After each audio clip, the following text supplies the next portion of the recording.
Kitty Hawk, Carolina del Norte. Hace 100 años, en una apartada playa de Carolina del Norte, tuvo lugar un hecho que cambiaría el curso de la historia.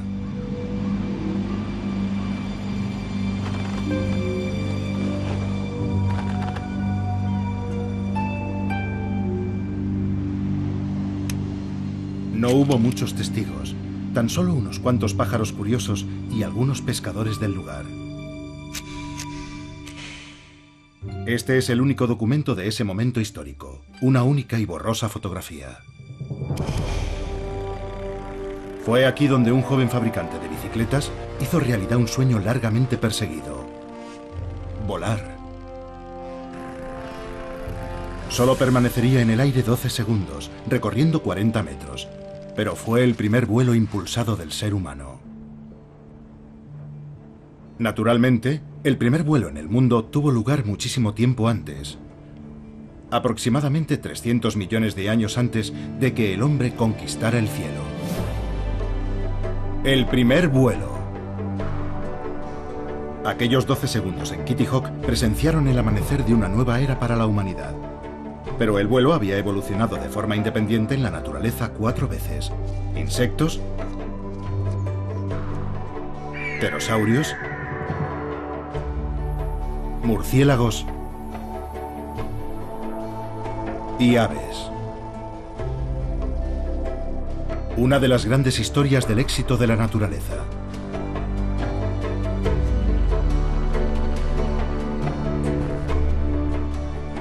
Pero ¿cómo son estos diseños naturales perfeccionados a lo largo de millones de años de evolución comparados con las máquinas construidas por los humanos?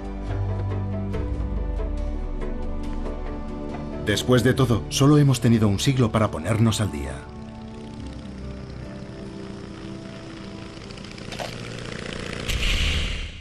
Animados por su éxito, los hermanos Wright volvieron a su hogar en Ohio, decididos a desarrollar y perfeccionar sus máquinas voladoras.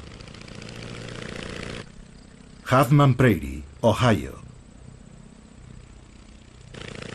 2 años después, habían perfeccionado el modelo Wright A, capaz de volar durante casi 1 hora.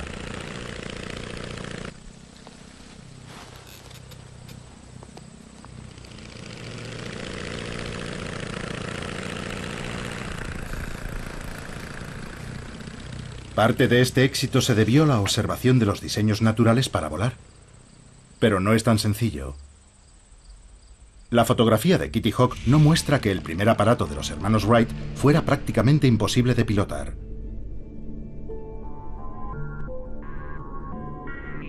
Era tan inestable que se necesitaban unos reflejos luminosos para mantenerlo en el aire. Con un esfuerzo sobrehumano, Orville logró mantener el aparato 12 segundos en el aire.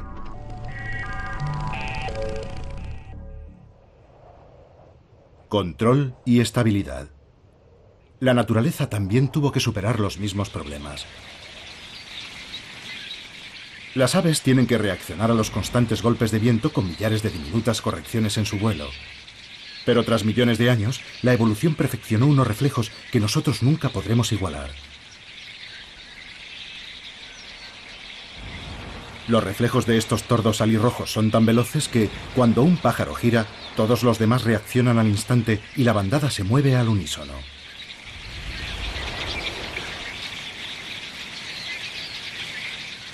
Durante el invierno en Carolina del Norte, los hermanos Wright estaban rodeados por bandadas similares, en algunos casos por decenas de millones de pájaros. Tanta maestría en el vuelo debió parecerle un acto de presunción a Orville y Wilbur. Ellos apenas conseguían volar en línea recta unos segundos.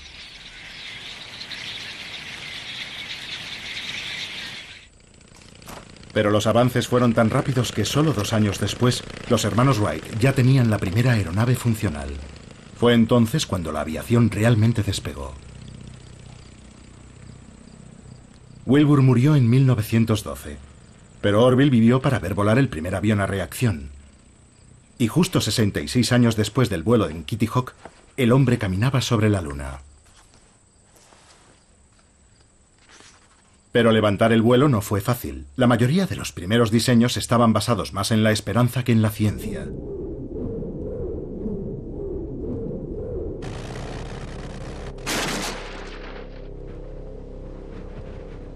El gran error fue intentar imitar a la naturaleza. Parecía el camino evidente. El batir de alas es perfecto para las aves. Pero por ingeniosas que fueran, estas máquinas nunca volarían.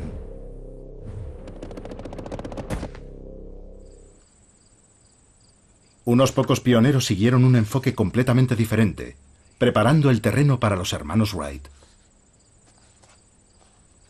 Mucho tiempo antes de que Orville y Wilbur soñaran incluso con volar, el ingeniero alemán Otto Lilienthal estaba convencido de que el secreto del vuelo estaba en aprender primero a planear. Aunque él no lo sabía, Lilienthal seguía el mismo camino que había seguido la naturaleza millones de años atrás.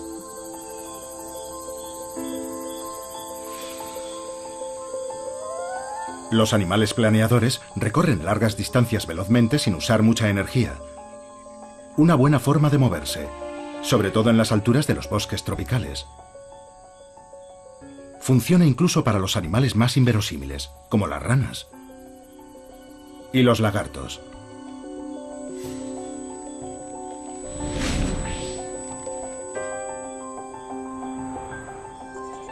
La rana voladora de Wallace tiene unas enormes patas palmeadas que funcionan como una mezcla de planeador y paracaídas.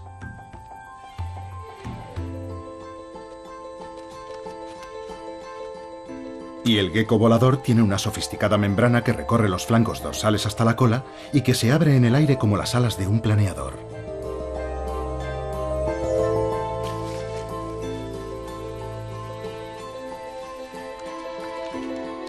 Pero fueron los mamíferos los que realmente adoptaron la vida como planeadores.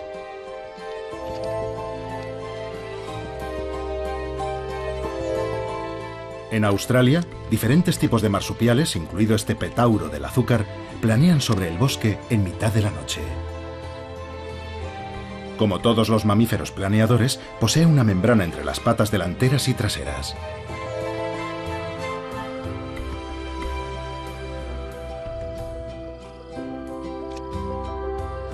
Agitando esa membrana y usando la cola como timón, un petauro del azúcar puede llegar hasta un árbol situado a 100 metros de distancia.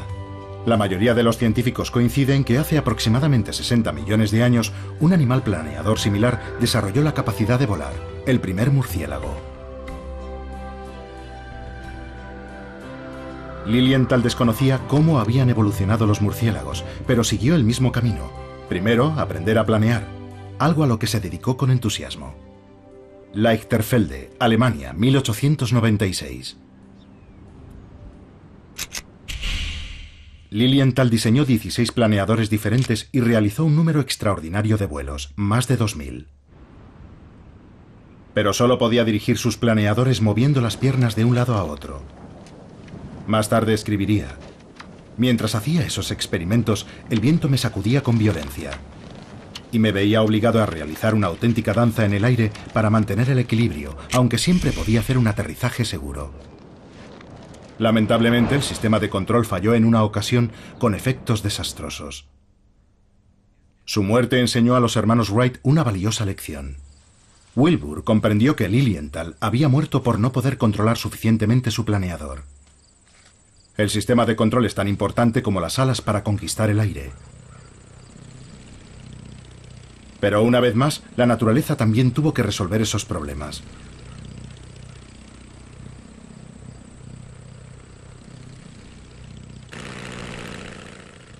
En Ohio, el cielo estaba lleno de maestros del planeo controlado.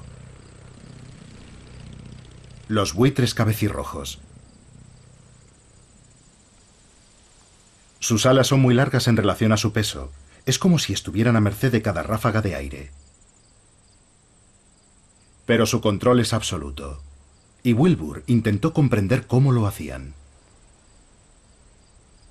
Se me ocurrió la idea de que posiblemente el pájaro ajuste las puntas de las alas de forma que una adopta un ángulo positivo y la otra un ángulo negativo, convirtiéndose así en un molino viviente.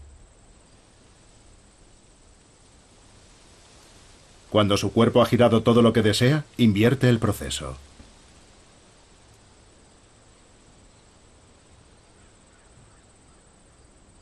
Estas observaciones inspiraron a los Wright la idea para su sistema de control, denominado torsión del ala.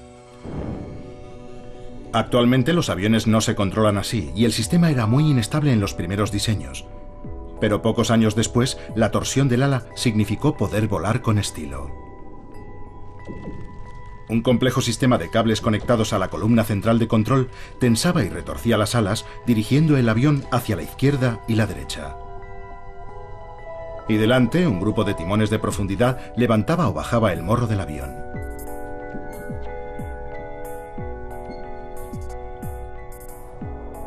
El nuevo diseño funcionó tan bien que los hermanos lo enviaron a Francia, donde hicieron su primera exhibición aérea. Le Mans, Francia, 1908.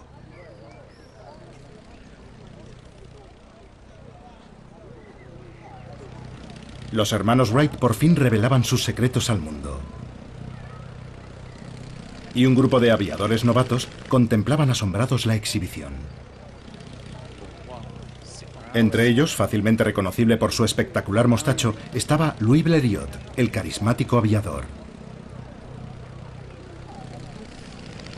Blériot había construido y estrellado varios aviones propios, por lo que estaba extremadamente interesado en saber cómo los Wright podían volar tanto tiempo y aterrizar de una pieza. Blériot comprendió que la respuesta era la torsión de las alas. Pero ni Blériot ni los hermanos Wright sabían que estaban rodeados por los mayores expertos en torsión alar. Los insectos, más incluso que los pájaros, usan sofisticadas formas de torsión para dirigir su vuelo. Pero a diferencia de las aves, los insectos no tienen músculos o tendones en las alas. En su lugar, una compleja red de fuertes venas controladas por los músculos situados en la base les permite retorcer las alas, un diseño similar al del aparato de los hermanos Wright. Los hermanos Wright habían construido, sin saberlo, un gigantesco insecto volador.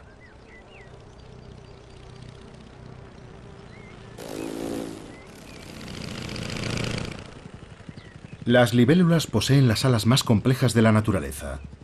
Pero libélulas como esta ya volaban 300 millones de años antes que los hermanos Wright. Y eran las reinas del aire.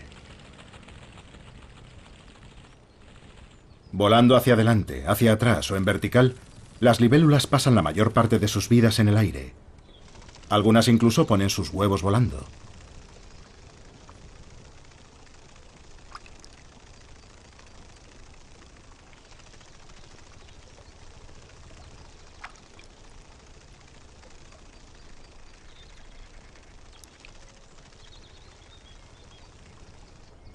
Para controlar su vuelo con tanta precisión, las libélulas tienen unas alas que son una maravilla de la microingeniería. Su complejidad es tal que los científicos aún no entienden del todo cómo funcionan.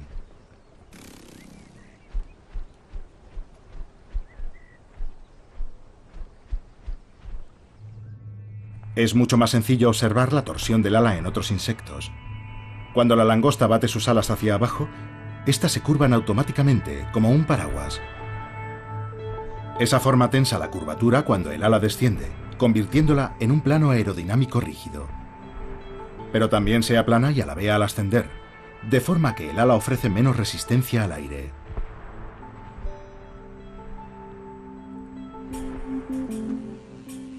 El mundo en miniatura de los insectos voladores está lleno de revelaciones. Hasta hace pocos años, los científicos no tenían ni idea de cómo volaba un insecto. Si la ampliamos a la escala de un avión, el ala del insecto no funcionaría. Pero en su pequeño mundo es tan eficiente que en ocasiones cada movimiento de las alas crea 2 o 3 veces la fuerza de sustentación equivalente a la del ala de un avión.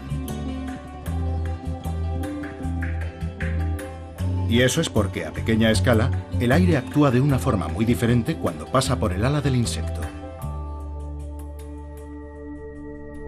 El vuelo crea patrones de turbulencias de aire, los vórtices. Cuando el insecto mueve sus alas hacia abajo, se forma un vórtice en la parte superior de su perfil alar, generando la mayor parte de la fuerza de sustentación.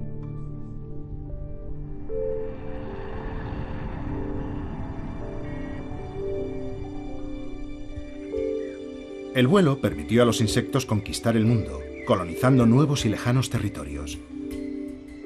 Cada año, mariposas como la vanesa de los cardos, la Colia croceus y la colia amarilla migran al norte de Europa, algunas desde lugares tan distantes como el norte de África. Otras terminarán encontrándose con el mar. Pero para un insecto que puede volar, ni siquiera el Canal de la Mancha es un obstáculo. ¿Puede el vuelo hacer lo mismo por los aviadores humanos? Calais, Francia, 1909.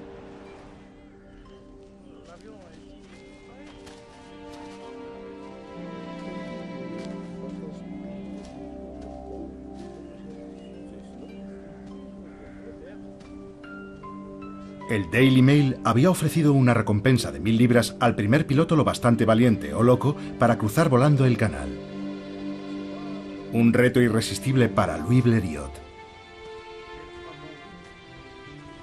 El día no empezó muy bien. Poco después del amanecer, Blériot se acercaba a su avión cojeando. Se había quemado un pie con el tubo de escape en un vuelo de prueba.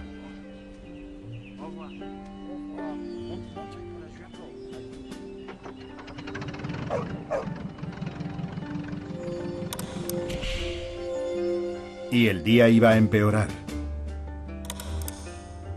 Un perro del lugar, nervioso por tanto ajetreo y ruidos extraños, tuvo un desagradable incidente con la hélice de Blériot.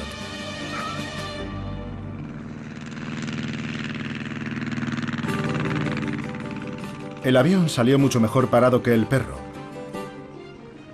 Pero la multitud que había acudido para ver despegar a Blériot estaba comprensiblemente inquieta.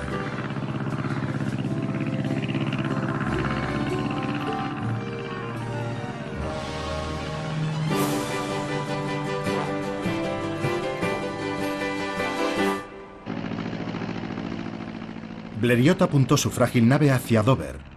Había calculado que el vuelo duraría algo más de media hora, pero llevaba en el aire más de 50 minutos, por lo que no tenía mucho margen para errar.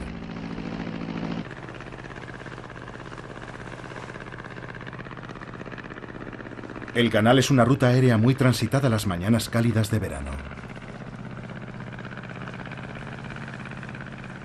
Muchas mariposas no sobreviven al frío invierno británico. Pero volar significa que nuevas emigrantes llegan cada año para recolonizar las islas británicas. Los viajeros de larga distancia necesitan saber con precisión a dónde van. Los insectos usan el sol y el momento del día para trazar su rumbo.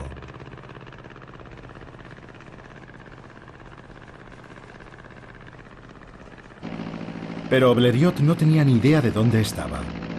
Ni siquiera había visto nunca esa parte de la costa inglesa y no llevaba brújula a bordo. Lo único que tenía era una postal, enviada desde Dover por Charles Fontaine, un periodista francés, marcándole el mejor sitio para cruzar el acantilado.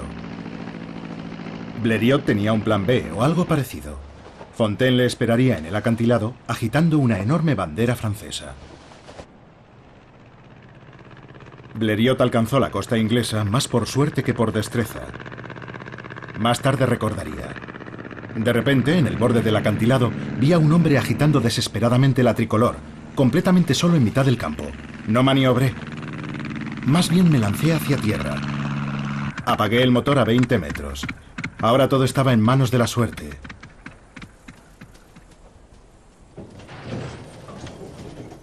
El tren de aterrizaje no aguantó muy bien, pero ¿eso qué importaba? Había cruzado el canal.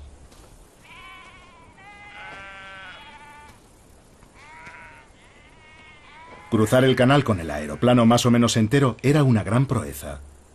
Pero la hazaña es aún mucho más impresionante para una delicada mariposa de 5 centímetros de envergadura. A pesar de ello, cada año miles de mariposas hacen el mismo viaje, algunas incluso desde mucho más lejos. En Norteamérica, cuando se acerca el otoño, las mariposas monarca inician un viaje épico al sur. Las que salen desde el sur de Canadá volarán más de 3000 kilómetros para llegar a algún bosque en las laderas de las montañas de Sierra Madre, México.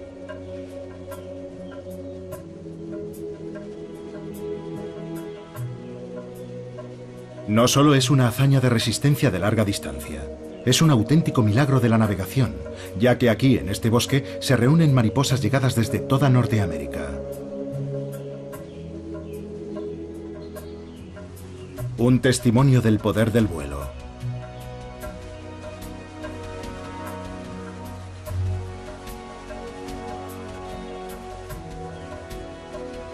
Volar es una forma muy eficaz de recorrer largas distancias, y no solo para los animales y los aviadores. Algunas plantas han evolucionado de forma que sus semillas se alejan planeando de su árbol originario. La semilla planeadora perfecta pertenece al llamado, aunque suene inverosímil, pepino volador, Alsomitra macrocarpa, una cucurbitácea trepadora de los bosques tropicales del sudeste asiático. El planeo de estas semillas de 5 centímetros es tan espectacular que inspiró al diseñador austríaco Igo Etrich.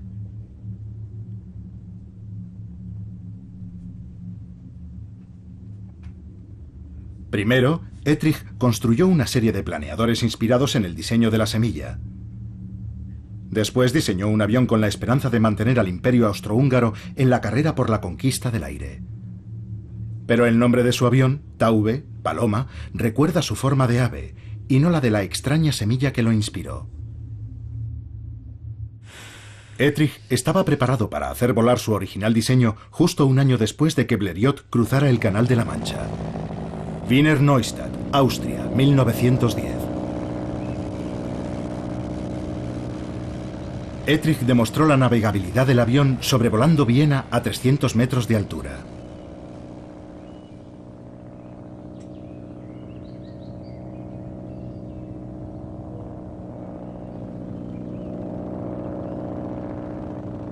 El diseño de Etrich funcionó tan bien que una compañía alemana inició su producción. Y en uno de los momentos más irónicos de la aviación, la paloma, el símbolo de la paz, se convirtió en el primer avión utilizado para lanzar bombas. Porque Europa estaba en guerra. Norte de Francia, 1917.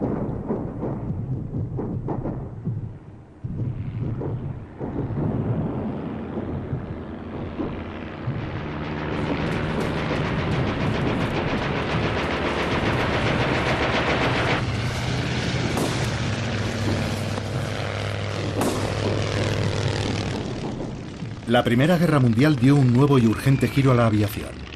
Las naciones beligerantes necesitaban diferentes tipos de aviones para diferentes tareas.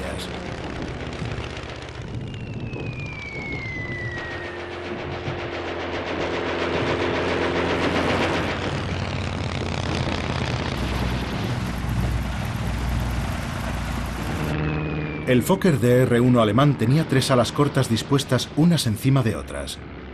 Equivalían a una única y larga ala. Pero al ser más cortas lo hacían más ágil y maniobrable.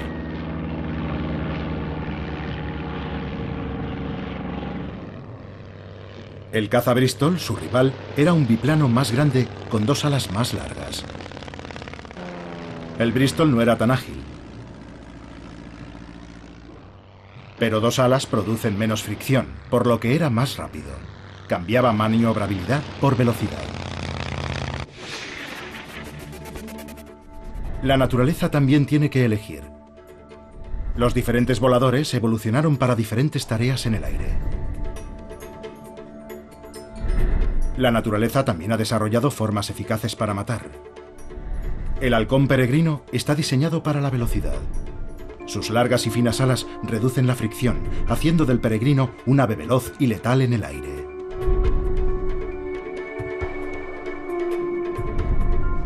Caza a otras aves en vuelo, y en las costas de Europa, su presa favorita es la paloma.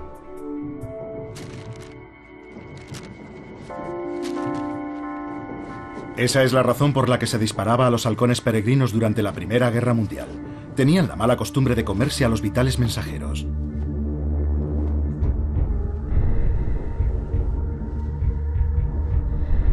Pero cazar y matar exige algo más que un diseño elegante.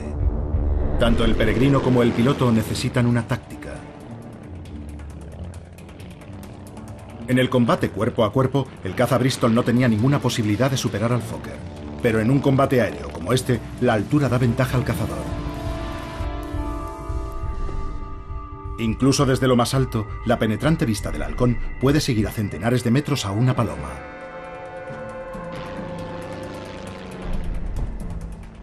Y tanto el piloto como el halcón intentarán aprovechar el resplandor del sol para deslumbrar a sus presas.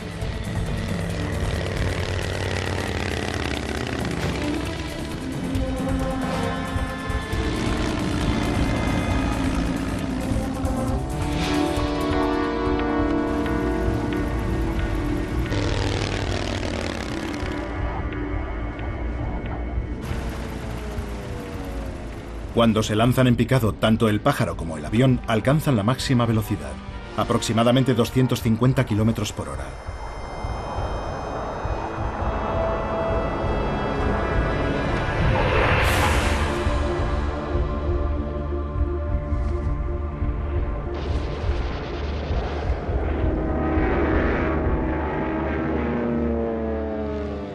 En la naturaleza, los depredadores maniobran a todas las escalas.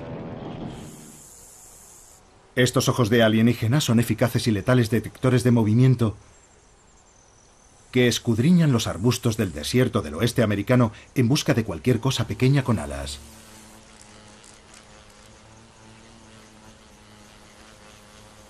Son los ojos de la mosca predadora, los cuatreros del mundo de los insectos. Mientras busca el mejor lugar para tender una emboscada a los incautos viajeros, exhibe su habilidad en el aire, volando hacia adelante, hacia atrás, de lado y haciendo aterrizajes de precisión.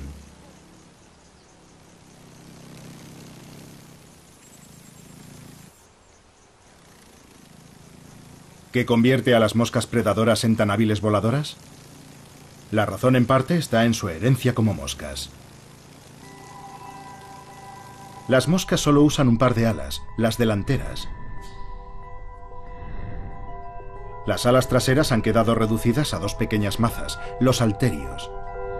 Cuando estos insectos revolotean y giran, los pesados halterios ven alterado su patrón de movimiento. Unos diminutos sensores en la base del tallo detectan los cambios y envían la información al cerebro de la mosca, el equivalente de los giroscopios de los modernos aviones.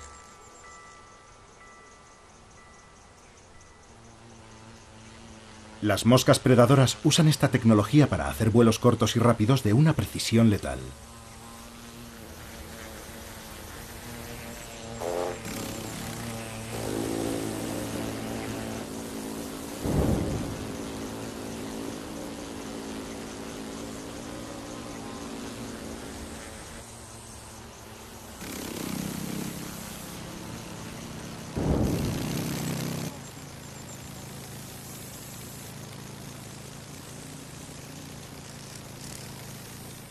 Después, una vez en tierra, dejan a su presa seca succionando con sus mandíbulas en forma de agujas.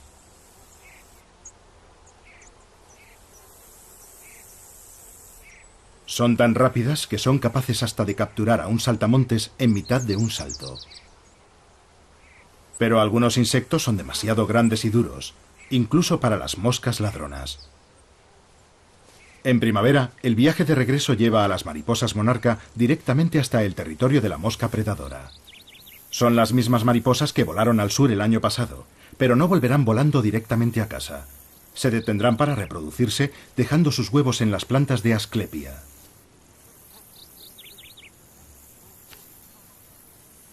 Cuando sus huevos se conviertan en mariposas adultas, éstas proseguirán su viaje al norte, deteniéndose tan solo para reproducirse de nuevo. A mediados de verano, algunas de esas mariposas llegarán al sur de Canadá, las tataranietas de aquellas que salieron de México. Algunas llegarán tan lejos como Terranova, en la costa noreste. Un viaje espectacular para una criatura tan pequeña. Tan solo 16 años después del primer vuelo, los aviadores estaban preparados para su primer vuelo de larga distancia. San Juan de Terranova, Canadá, 1919. Dos pilotos británicos, el capitán John Alcock y el teniente Arthur Brown, estaban a punto de enfrentarse a 3.000 amedrentadores kilómetros de océano Atlántico.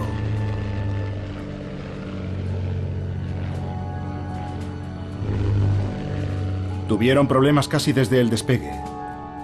Una montaña de nubes se extendía delante de ellos, amenazando con ocultar el horizonte y el sol. No había vuelta atrás. Tenían que seguir adelante, directos hacia la amenazante tormenta atlántica que zarandeaba el Vickers Vimy, un avión grande y pesado. Y sin rastro del sol, no tenían ni idea de a dónde iban, ni en qué dirección avanzaban.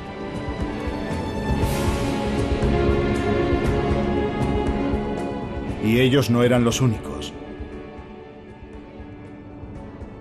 Todos los años, las tormentas sorprenden y arrastran sobre el océano a algunas mariposas monarca.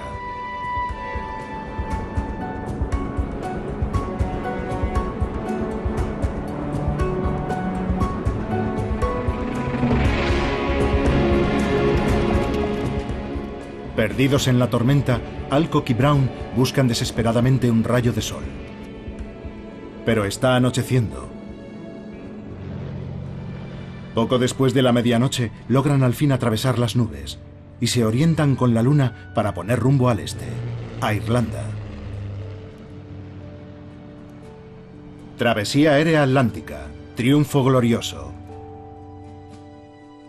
Tras 16 horas de pesadilla de aterradoras tormentas atlánticas, Alcock resumió el éxito con la habitual flema británica diciendo: «Ayer estaba en América, y soy el primer hombre en Europa que puede decir eso».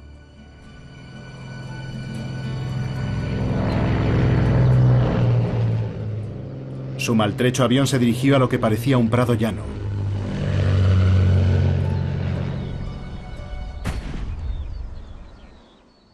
Pero descubrieron demasiado tarde que era una ciénaga irlandesa. Un final indigno para un viaje espectacular. Pero aún más espectacular es que las mariposas monarca sobrevivan a las tormentas y logren cruzar el océano Atlántico. Centenares de estas pequeñas y fuertes mariposas llegan algunos años al noroeste de Europa. Pero es una proeza inútil. Sin asclepias, las mariposas monarca no tienen dónde depositar sus huevos.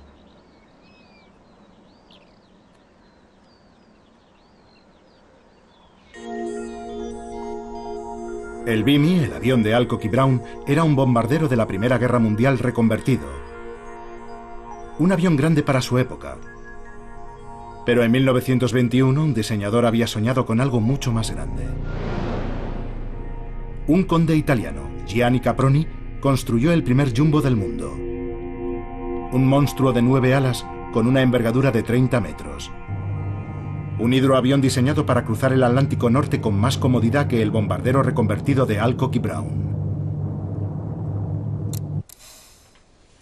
Lago Mayor, Italia, 1921. El torpe Caproni CA-60 tan solo llegó a realizar vuelos de prueba. Incluso alzó el vuelo, brevemente. Pero esa fue la primera y la última vez que voló. Se había adelantado demasiado a su tiempo. Pero el tamaño no es un verdadero problema para los aviones. Actualmente hay aviones mucho más grandes volando en los cielos.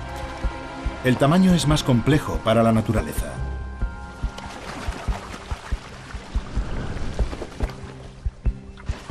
Cuanto mayor es un avión, más potencia necesita. Por eso los ingenieros hacen motores más potentes y eficientes. Pero ¿qué hace la naturaleza que solo dispone de un tipo de motor, el músculo? Y la cantidad de potencia que puede generar el músculo es limitada. Los músculos no pueden crecer para compensar el aumento de peso de las grandes aves, razón por la que el vuelo impulsado tiene un límite de peso máximo. Y el cisne blanco está muy cerca de ese límite. El despegue es lo que requiere más fuerza. Por eso el cisne tiene tantas dificultades para alzar el vuelo. Pero en cuanto alcanza la velocidad suficiente, la fuerza de empuje hacia adelante presiona el aire sobre las alas, generando la fuerza suficiente para mantenerlo en el aire. Una vez en el aire, los cisnes pueden hacer viajes asombrosos. Los cisnes cantores son los viajeros de largas distancias más pesados. Todas las primaveras dejan las islas británicas para viajar 1000 kilómetros sin paradas hasta Islandia.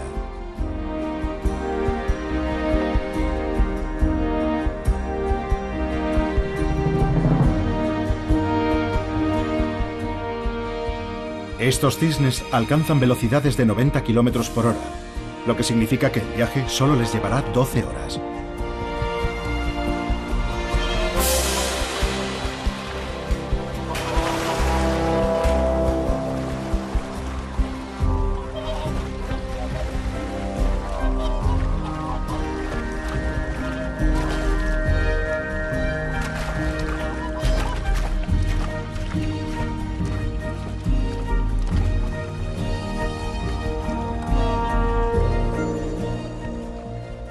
El tamaño determina lo que un animal puede hacer en el aire. En el otro extremo de la escala, los pájaros más pequeños tienen potencia de sobra. Pueden hacer cosas que un cisne nunca soñaría, por ejemplo, el vuelo estático. El vuelo estático es costoso, exige mucha energía. Solo los pájaros tan pequeños como los colibríes pueden detenerse en el aire sin restricción de tiempo. Sus alas son más rígidas que las de otros pájaros, pero rotan en la base, girando en el movimiento hacia atrás y generando así fuerza de sustentación en ambas direcciones, de forma que pueden mantenerse estáticos y, si quieren, volar hacia atrás.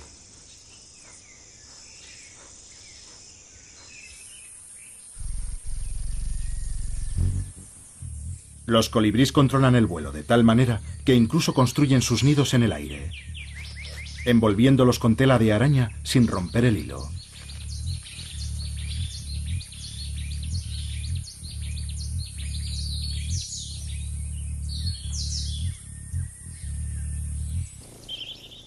Parece un colibrí, pero es un insecto. Tiene el mismo tamaño y su vuelo estático es tan bueno como el de algunos colibríes. Es una esfinge colibrí. Si reducimos la velocidad 80 veces, veremos que este insecto usa la misma técnica que el colibrí. Rotar las alas para generar la fuerza de sustentación necesaria, moviendo las alas hacia adelante y hacia atrás.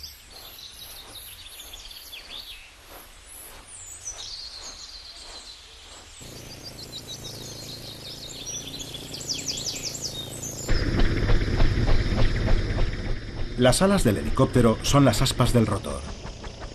Su movimiento constante le proporciona una fuerza de sustentación constante, incluso cuando el helicóptero no avanza.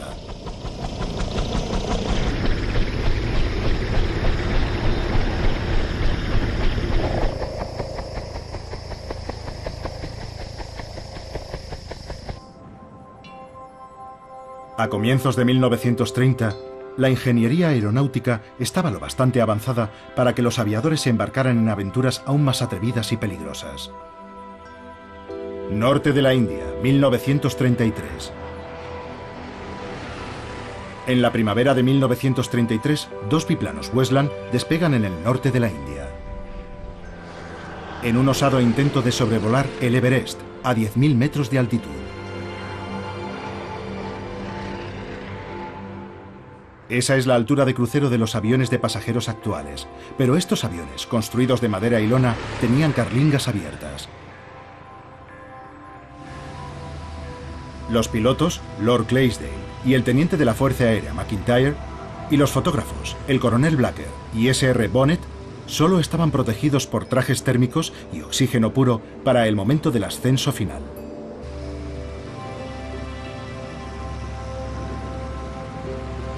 Su objetivo era fotografiar ese territorio inexplorado.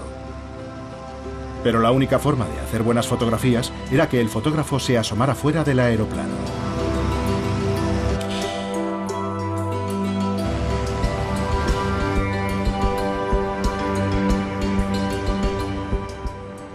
Aún así, en el gélido aire sobre las montañas más altas del mundo hay aves. El ánsar indio pasa el invierno en el norte de la India y anida en la meseta tibetana. Y el único camino entre esos dos mundos es sobrevolar el Himalaya.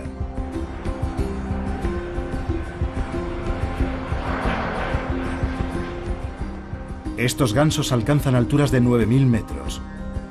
Y al igual que los modernos aviones de pasajeros, a menudo aprovechan la corriente, completando el viaje de 1000 kilómetros en menos de un día. Los dos aeroplanos esquivaron la cumbre del Everest por unos cientos de metros. Pero mientras lo hacían, el tubo del oxígeno de Bonnet se rompió. A esas alturas, el aire contiene la tercera parte de oxígeno que al nivel del mar. Rápidamente Bonnet sintió que desfallecía con dolores agudos de estómago y mareos.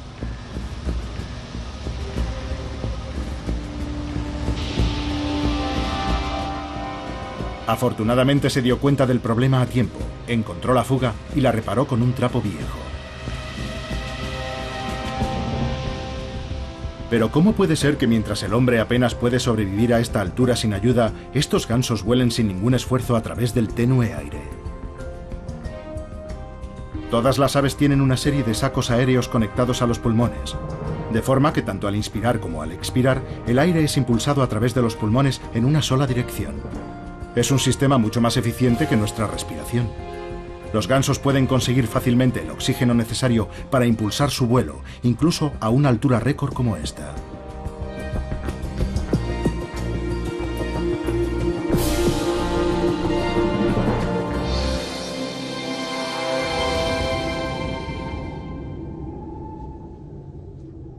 La mayor diversidad de voladores de la naturaleza se encuentra entre los insectos.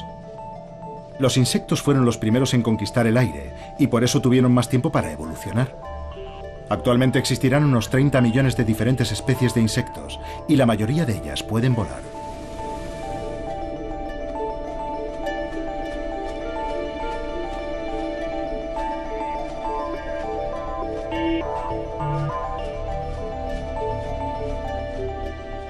Hasta hace 60 millones de años, cuando aparecieron los murciélagos, los insectos tenían los cielos nocturnos para ellos solos.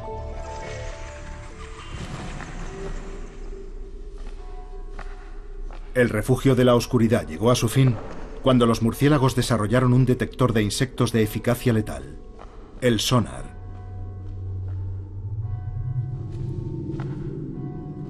Y una vez más, la aviación imita a la naturaleza. Sur de Inglaterra, 1940. Solo 20 años después del final de la Primera Guerra Mundial, Europa vuelve a estar en guerra. Pero esta vez, una nueva invención va a cambiar la guerra aérea: el radar. En 1940, cuando comenzó la batalla de Inglaterra, una red de estaciones de radar se extendió por todo el sur de Inglaterra. Su misión era detectar a los aviones alemanes que cruzaran el canal y transmitir sus posiciones a los escuadrones británicos de cazas. Los primeros radares diseñados eran grandes, burdos y no muy potentes. Pero en los cielos estrellados de los bosques de esa Europa destrozada por la guerra, un sistema de detección mucho más sofisticado llevaba funcionando millones de años. Los murciélagos, por supuesto, usan sonidos, no ondas de radio. Los murciélagos orejudos dorados son voladores lentos pero ágiles que cazan insectos posados en el follaje. Para ello usan silenciosos chillidos de baja frecuencia que no alertan a sus presas. Los insectos solo tienen que moverse 1 milímetro o menos para que el sonar del murciélago los detecte.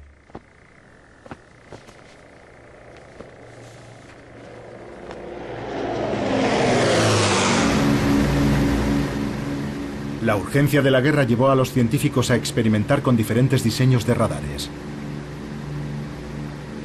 El radar H2S era lo bastante pequeño para poder ser instalado en un avión y era capaz de detectar submarinos en aguas poco profundas.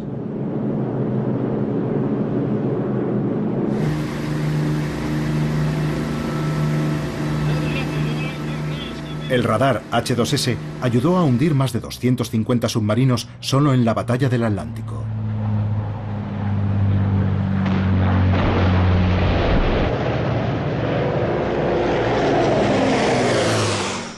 Pero la naturaleza ya tenía su propio sonar aire-superficie.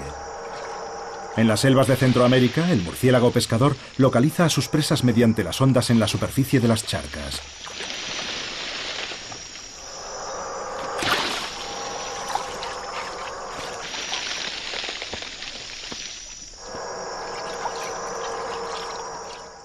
Tanto la guerra como la evolución son una carrera armamentística, un ciclo incesante de medidas y contramedidas. Los radares alemanes no tardaron mucho tiempo en detectar a los bombarderos aliados. En respuesta, los bombarderos lanzaban señuelos, láminas de metal del tamaño adecuado para dispersar y confundir a los radares alemanes sin alterar sus propios radares.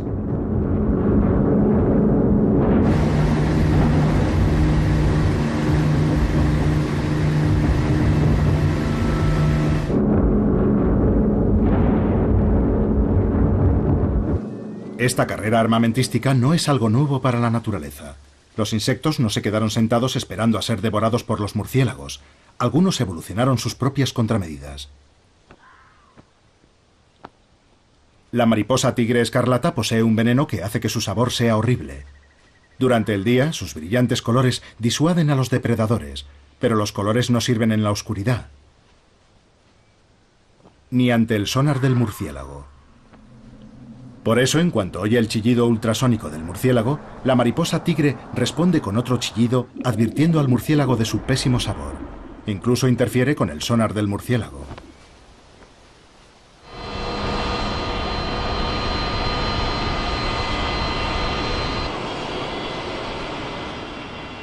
Hoy, un siglo después del primer vuelo, los aviones están por todas partes. Han recorrido un largo camino desde los primeros aparatos desvencijados. Los ordenadores de a bordo dirigen las complejas superficies de mando, reaccionando instantáneamente para estabilizar el avión, igual que el cerebro de un pájaro controla sus alas con sus rapidísimos reflejos.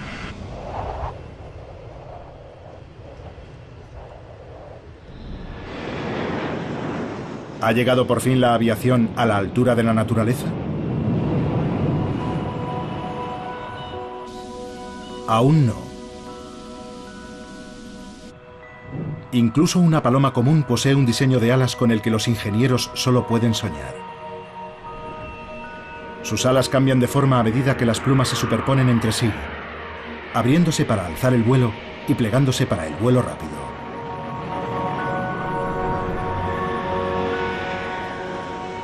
Y a diferencia de las alas de un avión, las alas naturales hacen más que proporcionar fuerza de sustentación. También hacen las veces de motor, generando fuerza de empuje hacia adelante al agitarse.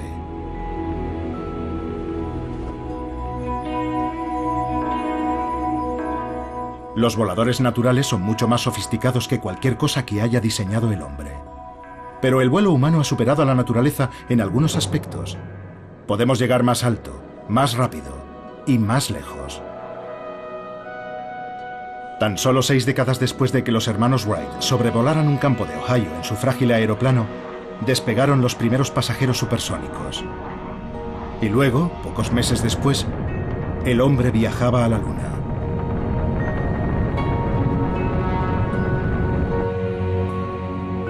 El Apolo 11 llevaba una pequeña pieza del aparato original de los hermanos Wright. Su primer vuelo solo fue de 40 metros.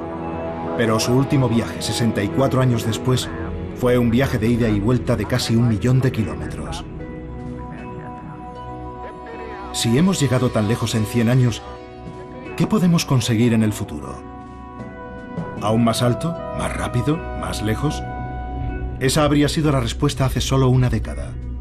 Pero ahora, los ingenieros aeronáuticos comprenden la importancia de algo que la naturaleza ha practicado durante centenares de millones de años. El vuelo evolucionó más de una vez en la naturaleza por su eficiencia energética. Y eso es algo que no puede decirse de aviones como el Concorde. Un siglo después del tambaleante vuelo de los hermanos Wright en la playa de Kitty Hawk, el Concorde se retiraba. Ahora los ingenieros trabajan para hacer aviones con una mayor eficiencia energética. Y en eso aún no han podido superar a la naturaleza. Usando la energía de los vientos del océano Antártico, el Albatros da la vuelta al mundo sin apenas mover las alas. La máxima expresión de un diseño volador eficiente. El Concorde era grandioso y elegante, pero no podía compararse con el resultado de millones de años de evolución. Los primeros voladores originales de la naturaleza.